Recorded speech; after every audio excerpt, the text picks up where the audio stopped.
Olwaleero omukubiriza w'olukiiko lw'eggwanga olukulu Anita Among aliko ababaka abalonde abaavuganya ku bwannamunigina mu kulonda okuwedde bayanjulidde ekibiina kye ekya NRM nga bategese okukolagana nakyo obutereevu mu paalamenti ey'omulundi ogw'e12 gye bagenda okutuulamu.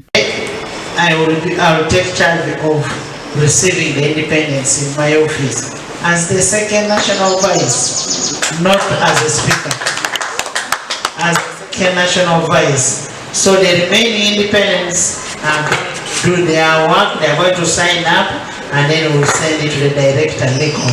Once again, we want to thank the independent members of parliament who have shown interest to work with the party. N'okuli wa Makuyu Modini ow'ekitundu kya Elgon North, Patrick Owagon owa Kumi Municipality, Kinobere Herbert owa Kibuku n'abalala abakulembeddemu paka ku kitebe kya NRM ku luguudo kya Ddondo mu Kampala gye baweeredde obweyamo obw'okutambulira wamu ne NRM. Speaker Anita Among ategeezezza nti ababaka abalonde abawerera ddala 69 abaavuganya nga tebalina kkaadi za bibiina bya bufuzi beetegefu okukolagana ne NRM ng'era wano wasinzidde okutegeeza nga bwe bagenda okutwalibwa ekyankwanzi okwongera okubangulwa.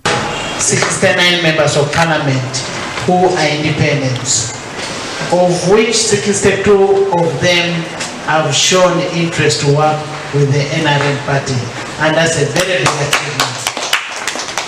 Very big achievement for the NRM party, and once more I want to congratulate the chairman of the party, who is none other than His Excellency Yoweri Kaguta Museveni. Akulira ebyamateeka mu NRM Enoch Barata asanyukidde ekyababaka bano abalonde abasazeewo okukola nabo ng'era enkolagana eno agamba nti essaawa yonna yakugenda ku mpapula enju y'ebbiri okuli olw'ekibiina n'ababaka bateekeko emikono.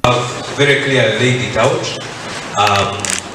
We welcome this cooperation under the memorandum of understanding, and we shall work hard and prepare for the completion of this process, as you have mentioned, when the NRM MPs sit and formally integrate in a working relationship with the honorable independent members of parliament.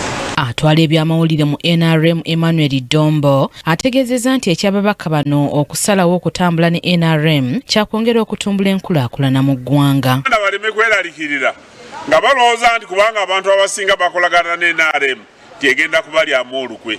NRM tekikolanga nga bwe yasaawo buli kimu, nezaawo obufuzi obw'ennono, nezaawo obwakabaka, nezaawo ebyali biyiise. N'omulundi guno bye tugenda okola ate bigenda kusinga kwawo. Kyambadde Shadrack Joshua yakusakidde eggulire lino Crack KTV amalindirire.